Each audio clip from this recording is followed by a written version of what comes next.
तो इंग्लिश से रिगार्डिंग और भी क्वेरी करने से पहले एक क्वेश्चन है कि why is English necessary for all of us nowadays. तो इंग्लिश ज़रूरी क्यों है हमारे लिए?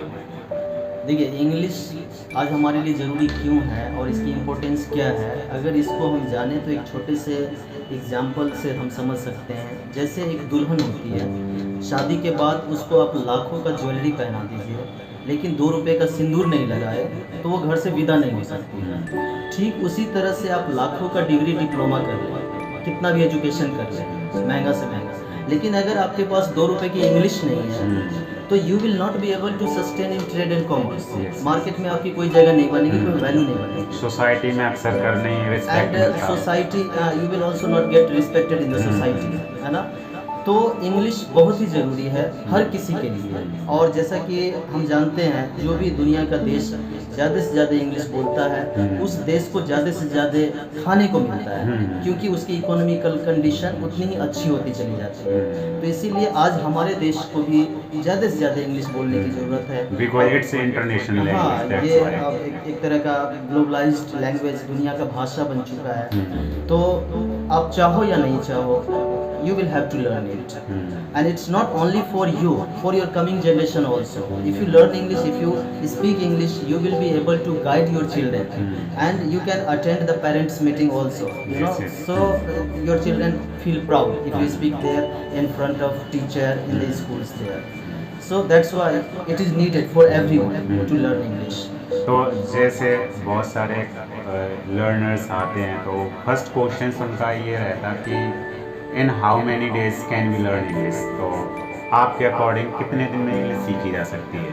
देखिए, इसका कोई फिक्स टाइम नहीं है। There is no fix time to learn English. It depends upon you, how much time, how passionate you are, है ना। ईगरनेस हाँ, कितनी है, आपकी पैशन ईगरनेस कितनी है, कितने पैशनेट हो, ये डिपेंड करता है कि आप कितना हार्ड वर्क कर सकते हो और कितना आप ज़्यादा से ज़्यादा टाइम दे सकते हो। दूसरा होता है कि जिस टीचर के सुपरविज़न में आप स्टडी कर रहे हो वो टीचर भी क्वालिफाइड होनी चाहिए, ताकि आपको हर तरह से किसी भी तरह का कोई प्रॉब्लम आता है तो उसको सॉर्ट आउट कर सके। किसी भी तरह का क्रॉस क्वेश्चन हो आपका, वो ऑन द स्पॉट आपको सॉल्व कर दे, तो आपके अंदर एक इंटरेस्ट बनी रहेगी कि हम चलो अच्छा लग रहा है, मतलब समझ में आ रही है चीज़ें, तो आप और अधिक सीखने की कोशिश करेंगे। तो एक टीचर भी अच्छी होनी चाहिए, टाइम आपको देना है, आपको डिवोटी होना है। आपको ये नहीं कि जब दिल किया सीख लिया, जब दिल किया बंद कर दिया, ऐसे नहीं होगा। जैसे कुछ कैंडिडेट्स होते हैं उनको वो कोचिंग नहीं आ सकते, जैसे हाउस वाइफ्स हैं या other candidates, they can not come to coaching because they don't have time. So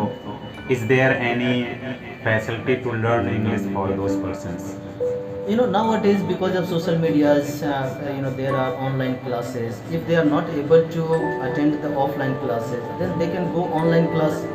But online classes is also not, online class भी 100% उनको हेल्प नहीं कर सकती। उसके लिए आपकी बेस अच्छी होनी चाहिए, तो शायद ऑनलाइन क्लास से बहुत हद तक आप सीख लेंगे। लेकिन बिल्कुल अगर आप शुरू से बिल्कुल एलिमेंट्री लेवल से अगर आप सीखना चाहते हो तो आपको एक गाइड की जरूरत है, एक टीचर के अंडर ही रह के आप सीख सकते हो। ऐसे आप थ्रू सोशल मीडिया हमने यूट्यूब ऑन किया, उसमें कौन सा फर्स्ट वीडियो हमने स्टार्ट कर दिया तो उससे हम होपलेस ही हो जाएंगे, हाँ, होपलेस, डिसअपॉइंट हो जाएंगे कि और कई बार ऐसा होता है कि कुछ चीज़ें हमें समझ में नहीं आई, वीडियो तो देख रहे हैं लेकिन समझ में नहीं आई, तो उसको समझने के लिए 10 और वीडियो को हमें देखना होता है। दैट किल्स योर टाइम, और फिर यू फील टायर्ड, वो 10 में भी समझ में नहीं आया, फिर क्या करते हो आप, बंद करके सो जाते हो। तो ये तो डिसिप्लिन है ही नहीं, आप कहाँ से सीखोगे? देयर इज नो फियर, आप डर नहीं है, डिसिप्लिन नहीं है, और क्योंकि वो हार्ड हो जाता है समझना, इसीलिए आपका इंटरेस्ट कम हो जाता है। तो किसी को इंग्लिश सीखना है तो उसे कहाँ से स्टार्ट करनी चाहिए, या आप कहाँ से स्टार्ट करते हैं उसकी? जैसे कि टेंसेस हो गए, मॉडल्स और nouns, pronouns, parts of speech, figure of speech. देखिए, तो व्हाट शुड द बेसिक? हाँ, बेसिक आप इसको ऐसे समझिए कि अगर आप घर बनाने जा रहे हो तो एटलीस्ट घर बनाने का जो बेसिक चीज़ें होती है वो तो नॉलेज में होनी चाहिए आपको। जैसे ईंट हो गया, सीमेंट, बालू, इतना भी नहीं मालूम है तो घर कहाँ बनाएंगे आप? तो अगर आप इंग्लिश सीखने जा रहे हो तो इसकी बेस क्या है? जैसे हम इसको पार्ट्स ऑफ सेंटेंस में आप लेके चलो, सब्जेक्ट, सब्जेक्ट, ऑब्जेक्ट, वर्ब, आप इनको जरूर आपको समझना होता है, ताकि एक बेस मिलता है, वहाँ से आप खड़े हो सके। और बेसिक वोकैबुलरीज भी होनी हाँ, चाहिए। बेसिक वोकैबुलरीज होनी चाहिए, वर्ड पावर तो होनी ही चाहिए, और ग्रामर भी ज़रूरी है। बिना तो ग्रामर का भी नहीं हो सकता। कई स्टूडेंट्स की ये कंप्लेन होती कि मैंने आज 20 वर्ड मीनिंग्स लर्न किए और मैं उसमें से अप्रॉक्स 10 to 12 वर्ड मीनिंग्स भूल गया, फॉरगेट हो गया, तो उसके लिए कुछ टिप्स है? देखिए, सिर्फ याद करने से नहीं होता। अगर आप कुछ चीज़ें याद करते हो, चाहे ग्रामर का रूल्स याद कर लो या वर्ड मीनिंग याद कर लो, अगर आप उसको यूज नहीं, जब तक आप यूज नहीं यूटिलाइज करते, हाँ नहीं हाँ, करते, मगज करने से नहीं होगा, डंडा मारने से। आपको शेमलेस होना होगा। आप जहाँ मर्जी हो, किसी के साथ भी आप कोशिश करो बोलने की इंग्लिश, जो भी आपको आता है उसको